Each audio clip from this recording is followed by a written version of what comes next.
To all the moms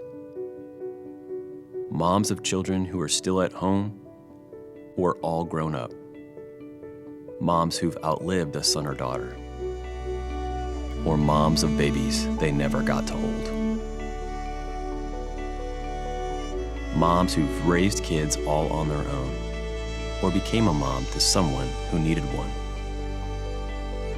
moms of children who have wandered from God, or the longing to be moms who are still waiting. God perfectly arranged each of you into the role you have today. His word recognizes you as capable, strong, and praiseworthy.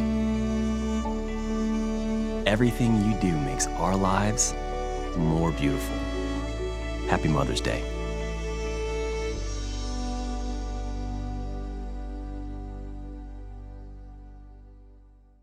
Wreck your life. And throughout this series, we've talked about different things that if you want to wreck your life, if you want to make a mess of things, if you want to walk down a path of destruction, there are things that you can do to get yourself there. So we talked about, hey, if you want to wreck your life, here's how you drift away from God. If you want to wreck your life, here's how to never take responsibility for your actions, or how to become an addict, or how to have an affair. We've talked about these different things because we recognize that nobody wants to wreck their life. Nobody wants to bring disaster upon them or their family, and yet, day after day, we see Americans completely making a mess of things. And so even though we're telling you how to wreck your life, ultimately we're telling you what not to do to get yourself into trouble. And as we wrap up the series today, I think it's only fitting to talk about what today is all about and connect it with this series. So step 5, if you want to wreck your life, here's what you need to do. Disrespect your mama. Disrespect your mother. Live a life contrary to the one that she is guiding you down, and if you do that, I can almost promise you, you will wreck your life. Now, here's the thing about it, is that every Mother's Day, we kind of clean ourselves up a little bit, both literally because we come to church with like our Sunday best on, and we're kind of on our best behavior with our moms. And it's like, oh, Mom, can I help you with that? Or I'll do that, Mom. Or, hey, Mom, how about you sit down for once and let us do the dishes, or whatever it is. And so we go out of our way one day a year to try to get it right. And even though one day is good, we know that it is not enough. In fact, my youngest son, Clayton, we were here yesterday trying to put the finishing touches on things, and he said, Dad, are you going to do this for Father's Day as well? And I was like, man, I don't even know what I'm doing next week, let alone what am I doing Father's Day. Let's just take this one project at a time. And he kind of stopped and he said, yeah, kids do appreciate their moms more than their dads, don't they? And I was like, what am I supposed to do with that? Because you're my son. From the mouth of babes, right? Honesty just spews forth. So we do love and we do appreciate moms. But one day a year isn't enough to really show it. And so we're going to talk today about if you want to wreck your life, if you want to walk towards the path of destruction, this is how you can do it. And to kind of launch us into the topic, let me read to you from Proverbs chapter 30, verse 17. Here's what it says. The eye that mocks a father, that scorns obedience to a mother, will be pecked out by ravens of the valley and will be eaten by the vultures. Thus saith the Lord. Now, you moms are going to get that on like a sign and just post it to your kid's bedroom, aren't you? Like, hey, you need to remember this. You need to be intentional about this. Now, here's the thing, is you read that and you're like, that is like really grandiose terms.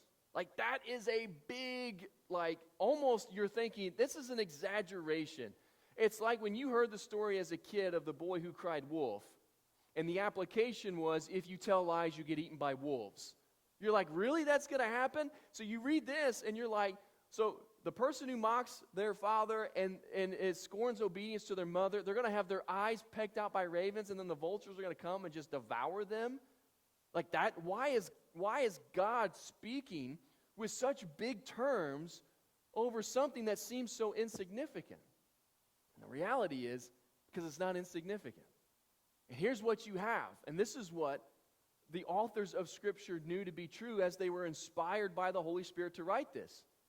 They knew that if you didn't get things right at home, if you couldn't respect and honor and be obedient to the woman who gave birth to you and who sacrificially served you and took care of you and met your needs, if you can't be kind to her and obey her, who can you obey? Who can you follow? Who will you live in submission to? Society, if we get families wrong, and we get this wrong, if we live with disobedience and we walk away from the instruction of our parents, there is a shift that takes place in our lives. And you're like, it doesn't seem like it's that big a deal. It's only just a few inches off path. But if you walk long enough with that wrong trajectory, you're going to be miles away from where you're supposed to be. And if we get this wrong, as parents, as kids, as families, there is no limit to how bad we can get.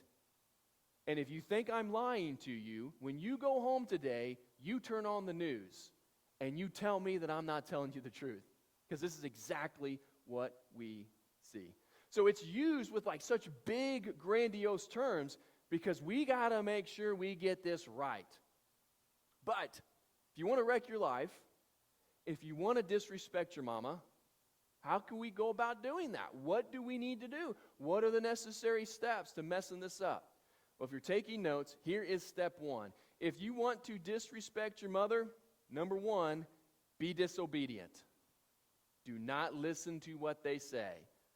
Think that as a 12-year-old, as a 15-year-old, as a 17-year-old, whatever, that you know more than they do, which every 13, 15, 17-year-old does, do they not? This is the rite of passage of going from adolescence into adulthood. In fact, you may be a mom sitting there and you're trying to elbow one of your kids like, hey, you listen to him, but you did the same thing to your mom when you were their age, okay? It's the circle or the cycle of life. But when kids do not live in obedience to their parents, usually bad things will follow, both literally and figuratively.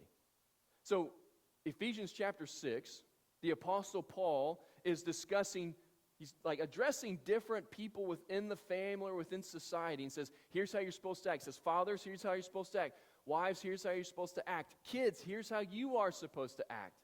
And he says in Ephesians chapter 6, verses 1 and following, children, obey your parents in the Lord, for this is right.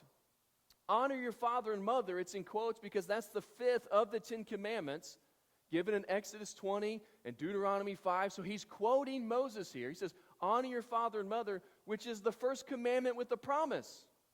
What was that promise? So that it may go well with you and that you may enjoy long life on the earth. If you live in obedience to your parents, if you honor them the way that Scripture prescribes, things go better for you, and you will live a longer life. Now, that isn't to be taken literally so that every single instance it plays out the way it's supposed to. It is more of a proverb in that it says, if you live this way, these are the natural consequences that will come about. And some consequences are good. So if you eat healthy, you will probably lose weight. If you exercise, you're going to get in better shape. If you honor your parents, it's going to go well for you, and you're going to live long life in the land. He's just trying to help people connect the dots. And he points out, and I think it's interesting, that commandment number 5 that's given is the first commandment given with a promise attached to it. Hey, you need to do this, and if you do this, things will go better for you. Now, everybody grew up in a different type of home. Everybody grew up with different types of parents. And so sometimes it's like, in your house, it's like you wait till your father gets home, or you wait till dad gets home. For me, I was scared of my mama. That's who I was scared of. And I can tell you all different, like there were times where like she'd be driving and I would talk back because I thought I was safe. Like I'm far enough away, and this one, poof, I get hit. I'd be like, what just happened? And how she did that without looking is beyond me. She had to have been driving down the road and put up like my brother and I's face and just practiced as she was just driving to work when we weren't in the car. One time she hit me with her ring, poof, and I deserved it, completely. I probably should have deserved more at times, but I just remember thinking, all right, if I say something, I got bob and weave next time. It's like a boxer. So she was probably practicing in the car without me in there, and I don't know if she noticed me, but every once in a while I would be sitting in the car and I'd just be like, I'm just practicing, just in case I do or say something I'm not supposed to, and boom, I'm ready to go. So my mom, she was on top of things. She was strict and she was tough. So my mom was the type of parent that if you got hurt in a game or it was at home or whatever, she would just bring up a handful of dirt. Rub this on it. You're going to feel better. And that's just the way it was. Now, here's the weird thing about it. Just a little tangent. All of that went away the moment she had grandkids. I don't know what happened to her. I don't know what flip, the flip of the switch or whatever. I was coaching my youngest in a soccer game. He got kicked in the knee and he just collapsed. I saw it happen. And Dr. Junkins went up and diagnosed the problem. And they stop the game. Everybody kneels and they wait for the kid to come off the field. Now, listen, if it was any other kid and I just would pick him up and carry him to the bench and call his mom over and whatever. Well, here mine is, he's crying. And I said, buddy, you need to stand up. Take a deep breath. Stand up. We're going to walk to the bench together. You're fine. You got to make this pain. Just stuff it down. Get to the bench. Get a drink of water. We're okay. Because that's what my mom would have done to me when I was a kid. So we get to the bench, and he's just a mess. He can't even drink water.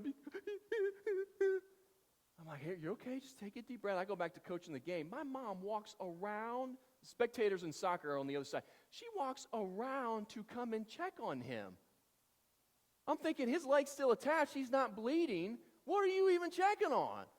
Oh, you're going to give him some dirt, aren't you? The ref said, okay, that's fine. That's not what she was doing. Now, when I saw her come, I said, hey, he's fine. I've taken care of it. I'm surprised I had the courage to say that, by the way. Like, he's fine. It's taken care of. She says, no. And when she did that, I was like, whoop. I started doing this, She's like, no, I'm going to check on him. Because she always trumps me in any environment that we're in. And she checked on him, and I was like, you're going to buy him ice cream? What is going on right now? He's fine. Leave.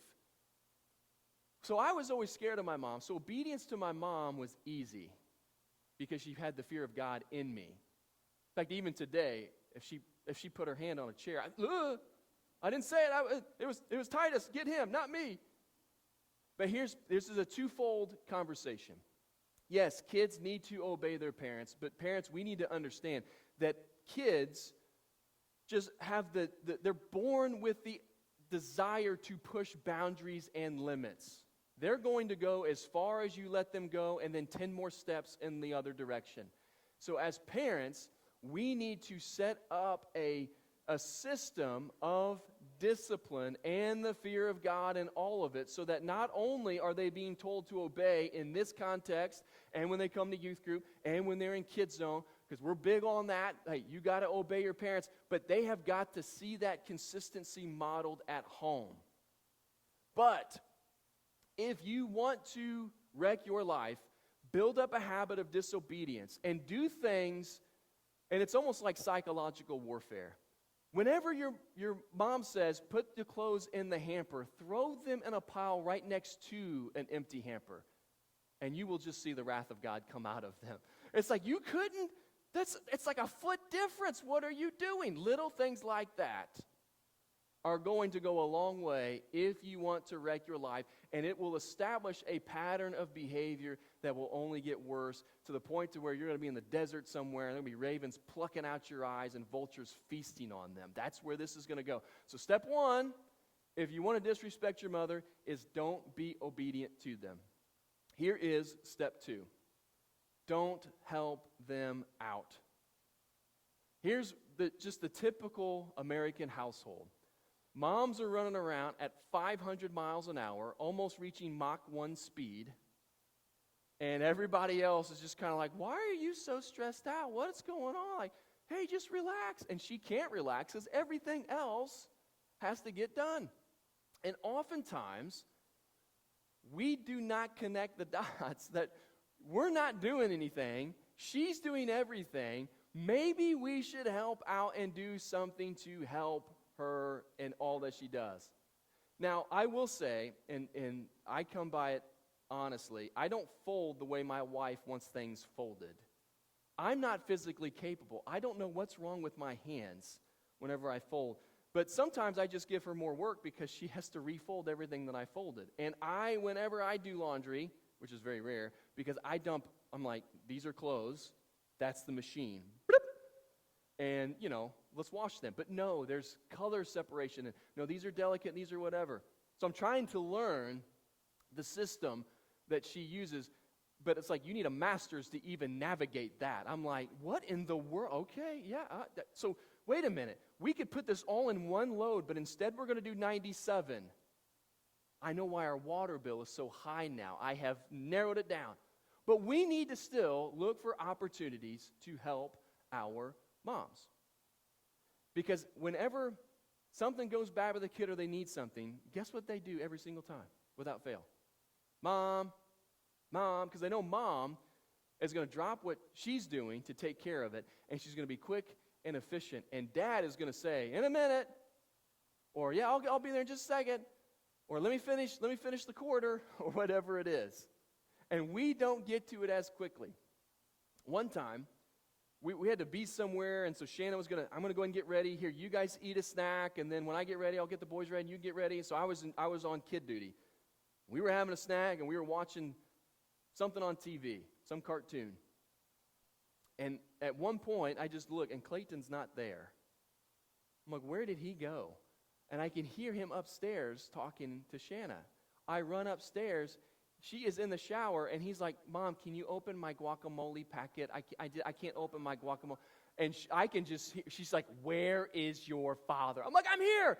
I didn't say anything. He didn't even ask me. And then, we're walking downstairs. I'm like, you trying to get us both killed? What is wrong with you, man?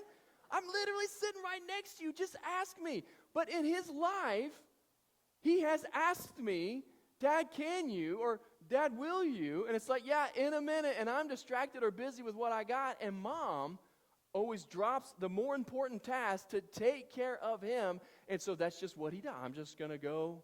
Where's my mom? Oh, I think she's upstairs. She'll take care of it for me. Dad's watching VeggieTales, and he doesn't hear things or when he's watching TV. So we need to do better at making sure that we help Mom. In fact, in Proverbs 31, it talks about what a godly woman, a godly wife, a godly mother looks like, one of noble character. And it just lists all the things that moms do in order to keep things going. So this is verses 13 and following. And this list doesn't necessarily directly translate to our context. You're like, I've never done that before in my life. But it just illustrates all that moms do in order to keep the ship afloat, so to speak. It says, she, being the mother, selects wool and flax and works with eager hands. She is like the merchant ships, bringing her food from afar. She gets up while it is still night. She provides food for her family and portions for her female servants. She considers a field and buys it. Out of her earnings, she plants a vineyard. She sets about her work vigorously. Her arms are strong for her tasks. She sees that her trading is profitable, and her lamp does not go out at night. I mean, she tends to it and makes sure that it stays lit. It's like moms are busy all the time. They are getting all this stuff done.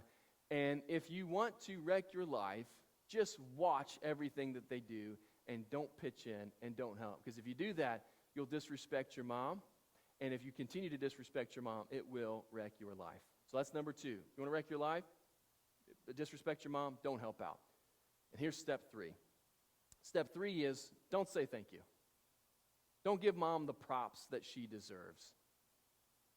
There are a lot of jobs or positions in our culture today that don't get told thank you enough. I would say, teachers and coaches and first responders, police officers, firemen.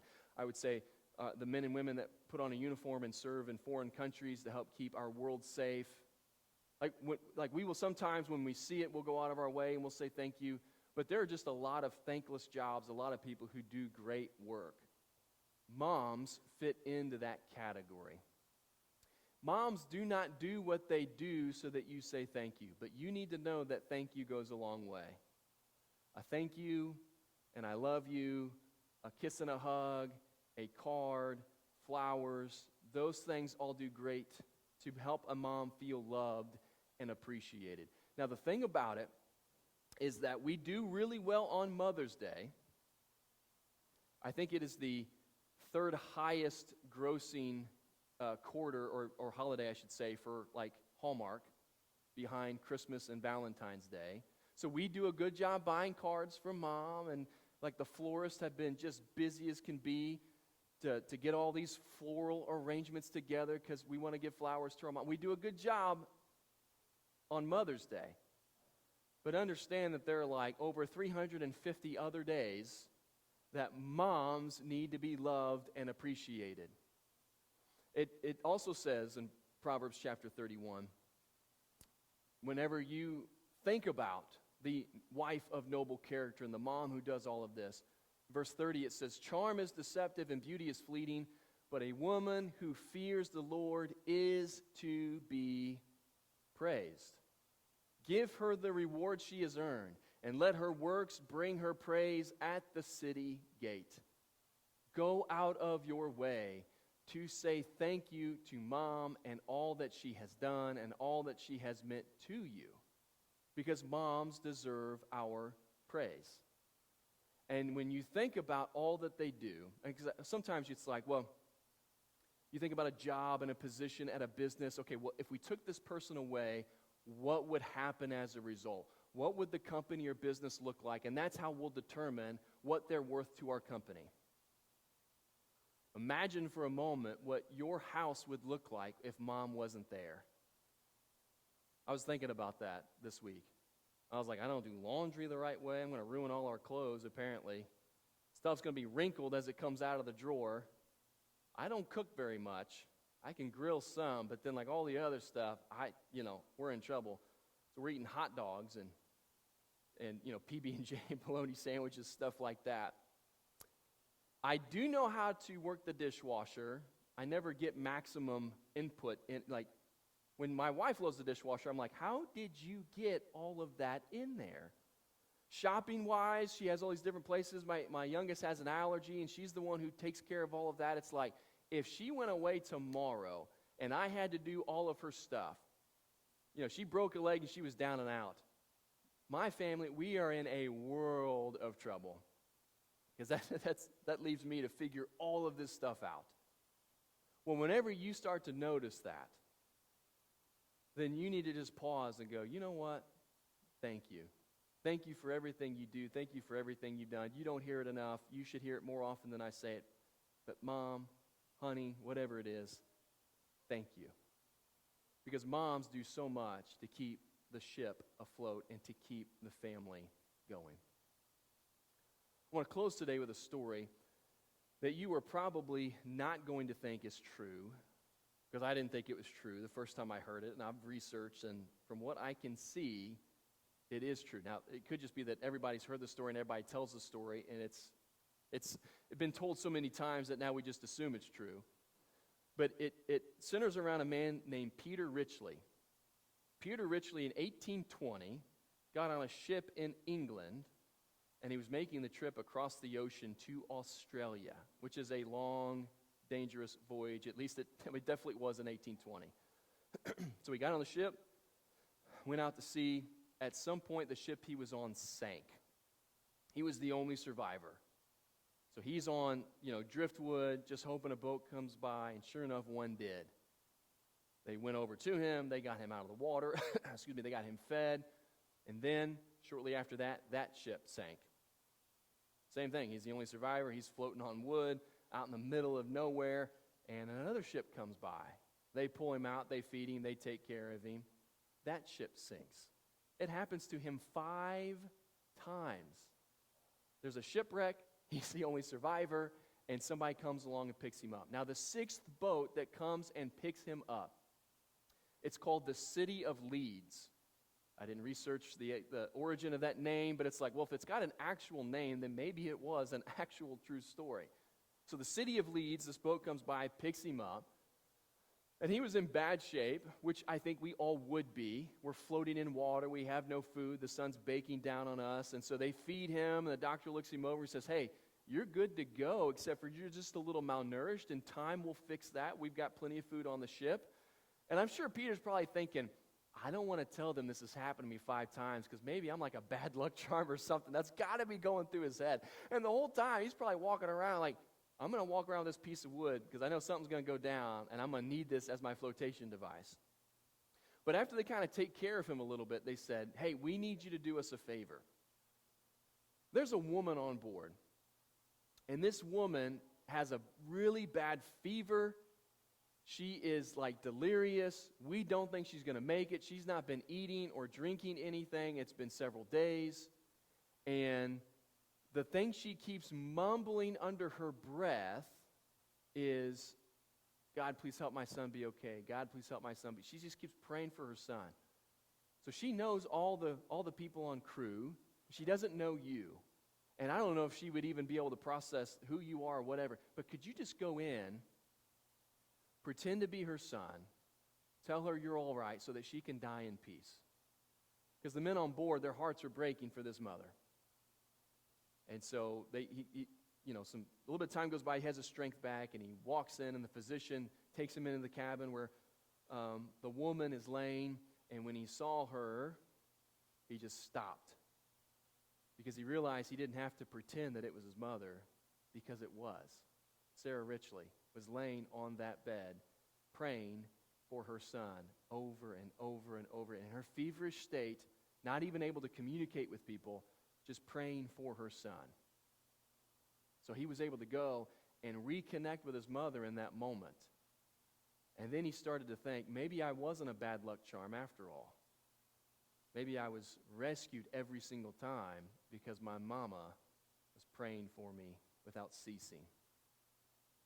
I want to end today with a recognition that moms and their willingness to pray and their willingness to leave has a great impact on the family. And so this is a twofold challenge. Number one, for those of us who can today, to call your mom, visit her, buy her flowers, whatever, make sure that you wish her a very happy Mother's Day. Because there are many in this room who don't have the chance to do that today. So we get really excited for Mother's Day, but for some, this is a very difficult holiday, and we recognize that. On the other side, if you are a mom, what I want you to do today is to be mindful of the power that your love and your prayers can have on a family. James tells us, the half-brother of Jesus, in the letter that he wrote, he says, the prayers of a righteous person are powerful and effective. And that sometimes we don't get things from God because we don't even ask God for these things. So moms, never underestimate the power of your prayers for your family. And you need to pray for your kids and the members of your family just early and often. Pray for your kids, pray for your grandkids or your great-grandkids, because big, awesome, special things happen when we are diligent in prayer. That's my challenge to you moms. Now,